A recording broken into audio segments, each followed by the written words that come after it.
ल हामी चाहिँ आज प्याराग्लाइडिङ अफिसमा दसैँको बदाभोज खान आइरहेछौँ। हेर्नुहोस् हामी यहाँ सब परिवार छौँ कि यता रमाइलो भइरहेछ। यता बेग्लै दाईहरू हुनुहुन्छ आफ्नो ग्याङ ग्रुपमा। यहाँ पुचे यो चाहिँ मेन अफिस है, किचन हो प्याराग्लाइडिङको। प्याराग्लाइडिङ गर्ने हाम्रो ह्यान्डसम गुरु हुनुहुन्छ है। नभाग्नु न, तपाईँहरूलाई प्याराग्लाइडिङ उड्ने आकाशमा उड्ने मन छ भने यहाँ हाम्रो ह्यान्डसम दाजु। मेन सेप चाहिँ यहाँ हाम्रो माइली डल्ली र यहाँ चाहिँ हाम्रो किचन रहेको छ है, प्याराग्लाइडिङ अफिसको किचन। यहाँ खानेकुरा के पाउँछ भन्ने कुरा है। यहाँ चाहिँ स्टोर रुम, यता फ्रिजहरू छ। यहाँ म ब्लग बनाउँदैछु है सानो। यहाँ चाहिँ हाम्रो किचन, यहाँ चाहिँ हाम्रो मिठो मिठो खानेकुरा पाक्छ है। यहाँ मेरो बहिनी छ। यहाँ आजको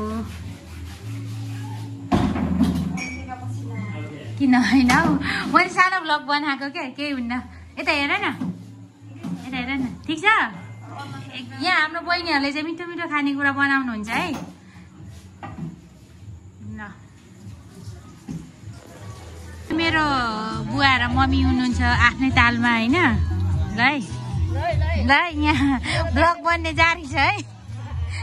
ल यहाँ एक मात्र मेरो बुवा र मम्मी, अनि हाम्रो दाजु हुनुहुन्छ, सानो दाजु, अर्को भाउजू पनि हुनुहुन्छ।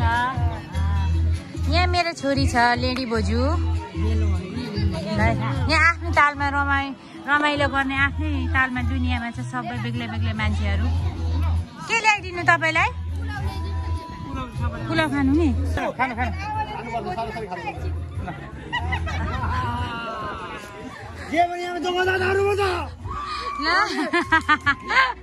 ल खानपिन कार्यक्रम सकेर यता डान्स गर्ने कार्यक्रम चलिरहेछ। यहाँ आफै सिङ्गर पनि हुनुहुन्छ होइन, आफै यहाँ डान्सर पनि हुनुहुन्छ है मान्छेहरू। ल हेर्नुहोस्, यहाँ चाहिँ आफ्नै ग्याङ हुनुहुन्छ बेग्लै। मेरो नाम होइन, यहाँ बेना हुनुहुन्छ मेरो हेन्डसम, डल्ले डल्ले बेना, लाउरे बेना। यहाँ लाउरे नि मेरो दिदी, यो चाहिँ मेरो। ल खाने कार्यक्रम भइसक्यो मेरो चाहिँ।